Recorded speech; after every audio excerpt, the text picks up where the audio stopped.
वासांसी जीर्णानि जथा विहाय नवानि गृह्णाति नरोपराणि तथा शरीरानि विहाय जीर्णानि अन्यानि संयाति नवानि देहि। ये आप जानते हैं, या हम सभी जानते हैं इसका अर्थ क्या है। वो कह रहे हैं कि देखो, वासांसी जीर्णानि जथा विहाय, अगर मेरा वस्त्र जब जीर्ण हो जाता है तब क्या करते हैं? खराब हो जाता है, जीर्ण होता है। अब क्या करता है? आप उसको त्याग करते हैं। जैसे आप पुराने वस्त्रों को त्याग करके नवानी गृह्णाति नरोपराणि, हम लोग क्या करते हैं? हम लोग नए वस्त्रों को पहनते हैं, पुराने वस्त्रों को त्याग करके।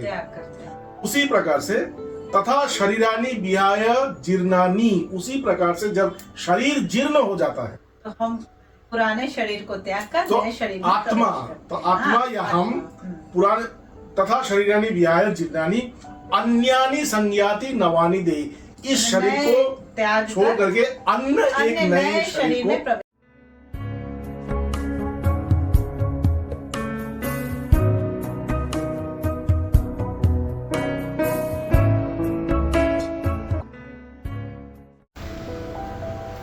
नमस्कार, मैं डॉक्टर जया रॉय आप सबके समक्ष बातों बातों में भगवत गीता का चर्चा लेकर उपस्थित हुई हूँ। हमारे साथ स्वामी जी प्रणाम आपको। दर्शकों, पिछले एपिसोड में हमने भगवान श्री कृष्ण के अमृत धारा को सुना था। उन्होंने किस तरीके से कुरुक्षेत्र के मैदान में अपनी वाणी की अमृत धारा बहा करके अर्जुन के मन को युद्ध करने के लिए उत्तेजित किया या प्रेरित किया। तो आज हम जानेंगे कि उस अमृत धारा की धारा में आगे क्या घटित हुआ। स्वामी जी, आप हमारे दर्शकों को बताइए कि आगे की धारा जो बही वो किस प्रकार की थी और कैसे श्री कृष्ण की बातों में अर्जुन आकर युद्ध करने के लिए राजी हुए या तैयार हुए। और दर्शकों, आपसे पुनः अनुरोध है कि हमारे इस चैनल को आप देखिए, लाइक कमेंट शेयर जरूर करिए और हमारे सब्सक्राइब बटन को दबा करके हमारे इस चैनल को आगे बढ़ने में सहयोग करिए। जय जी, जो अभी जो धारा चल रही है, भगवान कृष्ण अभी अर्जुन को आत्मा के अमरत्व, आत्मा के सत्यत्व और शरीर या इस संसार के जो मिथ्यात्व है इसके बारे में ही बता रहे हैं। बिल्कुल।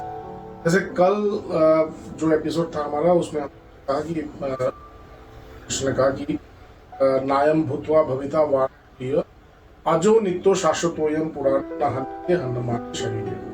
तो आत्मा है वो अज है, वो नित्य है, वो शाश्वत है और वो पुराण है।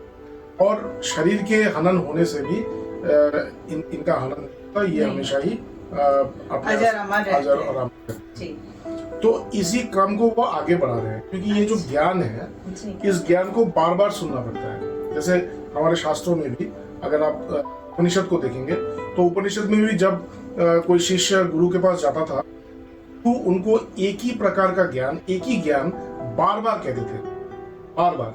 तो जैसे अहम ब्रह्मास्मि या तत्त्वमसि बार बार कहने के बाद ही उस ज्ञान की धारणा हो। तो हमारे वेदांत में ही है कि श्रवण, मनन और निधिध्यासन। तो पहला जो है वो श्रवण। तो श्रवण गुरु से जाके सुनना पड़ता है। सुनते सुनते जब उसका मन जब एकदम पूर्ण रूप से तन्मय चित्त होकर वो गुरु से सुनता है, तभी उसके अंदर मनन शुरू होता है, चिंतन शुरू होता है। और वही चिंतन उसको आगे जाकर के निधिध्यासन की अवस्था में होता है और उस निधिध्यासन की अवस्था से ही उसे समाधि लाभ होता है या योग होता है। तो यहाँ पर भी भगवान श्री कृष्ण अर्जुन को वही आत्मा के स्वरूप का ज्ञान बार बार बोल रहे हैं, ताकि अर्जुन को उस ज्ञान का धारणा हो। जैसे हम अगर जैसे ये तो भगवत गीता है, अगर हम एक और गीता है अष्टावक्र गीता, इसमें अष्टावक्र मुनि ने जनक राजा से उसी प्रकार अष्टावक्र मुनि और जनक राजा के बीच में वार्तालाप है। तो जनक राजा शिष्य है और अष्टावक्र मुनि गुरु है। तो जब गुरु अष्टावक्र शिष्य को उपदेश दे रहे हैं तो गुरु कह रहे हैं कि हे जनक, हे राजन, इस बात को आप दृढ़ता से अवधारण कीजिए। तो ये जो आध्यात्मिक जगत है, इसमें जो ये जो अज्ञान के निर्मूल का जो वो है, जो माध्यम है, वो यही है कि गुरु के उपदेश को धारण करना। तो यहाँ पर भी अष्टावक्र कह रहे हैं कि तुम मेरे बातों को धारणा करो, अवधारण करो कि तुम ही वही शुद्ध नित्य शुद्ध बुद्ध आत्मा हो। जब उसको ये धारण हुआ तभी उसको ज्ञान हुआ। तो यहाँ पर भी भगवान कृष्ण जब अर्जुन को एक ही बात बार बार कह रहे हैं, इसका अर्थ यही है कि अर्जुन को भी इस ज्ञान को धारणा करने में थोड़ा सा समय लग रहा है। ज्ञान को धारणा करने का उपाय क्या है? अज्ञान को त्याग करना, संशय को त्याग करना, संदेह को त्याग करना, और उनके अंदर जो विक्षेप है, जो आवरण है, उन सभी आवरण, विक्षेप और मल, इन सभी का निर्मूल होना, उसमें समय लगता है। तो अर्जुन को जब गुरु जब उपदेश दे रहे हैं, इसका अर्थ यही है कि उसके अंदर जो प्रतिबंधकता है वो धीरे धीरे खत्म हो रहा है, और इसलिए उपदेश आ भी रहा है। अगर उपदेश काम नहीं करता तो गुरु चुप मौन हो जाता। गुरु जब बात कर रहे हैं, इसका अर्थ यही है कि शिष्य के अंदर शिष्य के अंदर इसका प्रतिक्रिया हो रहा है, क्रिया हो रहा है, और क्रिया होते होते एक समय शिष्य को भी इसका बोध हो जाए। तो आगे भगवान श्री कृष्ण कह रहे हैं कि विनाशिनम नित्यम य एनम अजम अव्ययम कथम स पुरुष पार्थ कं घातयति हंतिकम। तो यहां पर भी वही एक ही बात जो पहले वो बोल रहे थे, वेदा अविनाशिनम नित्यम, जानो उस आत्मा को, वो अविनाशी है और वही नित्य है। और क्योंकि वो आत्मा अविनाशी और नित्य है, कथम स पुरुष पार्थ कं घातयति हंतिकम, तो ये आत्मा कैसे वो हनन करेगा और किसको हत्या करेगा, कैसे करेगा? ये जो तुम ये जो युद्ध क्षेत्र देख रहे हो, ये सब जो देख रहे हो, ये सब कुछ माया है। जो दिख रहा है वो सत्य नहीं है, वो मिथ्या है। जो वास्तविकता है, वास्तविकता यही है कि तुम, मैं और सब परमात्मा है। तो इसलिए कह रहे हैं कि वेदा विनाशिनम नित्यम या एनम अजम अव्ययम, ये जो आत्मा है ये अविनाशी है, नित्य है, अजम है, जिसका जन्म नहीं होता, अजम अव्ययम, और जिसका कभी व्याय नहीं होता, जो कभी नाश नहीं होता। और इसीलिए कौन किसको मारेगा और कौन मारा जाएगा, ये तुम्हारा भ्रम मात्र है। इसके बाद उन्होंने भगवत गीता का एक बहुत ही मतलब सुप्रसिद्ध जो श्लोक है वो उन्होंने कहा। विशेष करके जब भी किसी परिवार में जब शोक होता है या किसी परिवार में मृत्यु होता है, अगर आप जाएंगे तो वहां पे जाने के बाद आप देखेंगे कि वहां पे गीता पाठ होता है। गीता पाठ होने से ये श्लोक जरूर वो करते। ये क्या है? वासांसी जीर्णानि जथा विहाय नवानि गृह्णाति नरोपराणि तथा शरीरानि विहाय जीर्णानि अन्यानि संयाति नवानि देहि। ये आप जानते हैं, या हम सभी जानते हैं इसका अर्थ क्या है। वो कह रहे हैं कि देखो, वासांसी जीर्णानि जथा विहाय, अगर मेरा वस्त्र जब जीर्ण हो जाता है तब क्या करते हैं? खराब हो जाता है, जीर्ण होता है। अब क्या करता है? आप उसको त्याग करते हैं। जैसे आप पुराने वस्त्रों को त्याग करके नवानी गृह्णाति नरोपराणि, हम लोग क्या करते हैं? हम लोग नए वस्त्रों को पहनते हैं, पुराने वस्त्रों को त्याग करके। उसी प्रकार से तथा शरीरानी विहाय जीर्णानि, उसी प्रकार से जब शरीर जीर्ण हो जाता है तो हम पुराने शरीर को त्याग कर तो नए शरीर में आत्मा या हम पुराने, तथा शरीरानी विहाय जीर्णानि अन्यानि संयाति नवानि देहि, इस शरीर को छोड़ करके अन्य एक नए शरीर में प्रवेश करते हैं। ये भगवत गीता का प्रमुख श्लोकों में से एक है। और जय श्री कृष्ण बोलिए, क्योंकि हम लोग यहाँ तक आप पहुंचे। जय श्री कृष्ण। कि ये जो इसका मतलब है कि मृत्यु है ही नहीं। जब भी ये पुराना होगा तभी हम इसको छोड़ करके हम लोग एक नए जगह पे चले जाएंगे। हाँ, अभी बात है, ये जो मृत्यु है, ये मृत्यु कैसे होता है? एक तो मृत्यु होता है जो नेचुरल डेथ होता है, वैसे ही जैसे धीरे धीरे जीर्ण हो जाता है मृत्यु होता है। अनेक समय क्या होता है कि कोई युद्ध में मारा जाता है, कोई अग्नि में मारा जाता है, कोई किसी प्रकार से अपमृत्यु होता है। तो वहां पे हम लोगों को ऐसा लगता है कि क्या ये जो मृत्यु होता है तो इसमें आत्मा का इसमें कोई प्रभाव पड़ता है क्या, आत्मा की क्या इसमें प्रभावित होते हैं कि नहीं।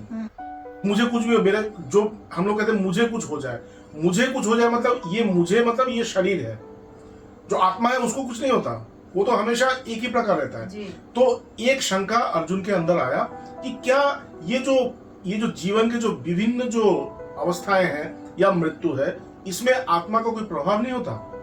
तो इसलिए उनके मन में ये शंका था, उस शंका को भगवान कृष्ण दूर कर क्या कह रहे हैं कि नयनम छिन्नन्ति शास्त्राणी। देखो ये जो आत्मा है ये किसी शस्त्र के द्वारा कभी भी आहत नहीं। तुम शस्त्र के द्वारा किसी शरीर को तो मार सकते हो, छेदन कर सकते हो, लेकिन आत्मा को तुम स्पर्श तक नहीं कर सकते। आत्मा को तुम स्पर्श तक नहीं कर सकते। नैनम छिन्नन्ति शास्त्राणी नैनम दहति पावक। और अग्नि से, जैसे हम लोग हमारी जब मृत्यु होती है, हम लोग अपने पार्थिव शरीर को हम लोग दाह संस्कार करते हैं, वहां पे शरीर जलता है, आत्मा नहीं जलता। आत्मा हमेशा ही उससे अछूता रहता है, इसलिए आत्मा को अजर और अमर कहा गया है। नैनम छिन्नन्ति शस्त्राणी नैनम दहति पावक न चैनम क्लेदयन तापो।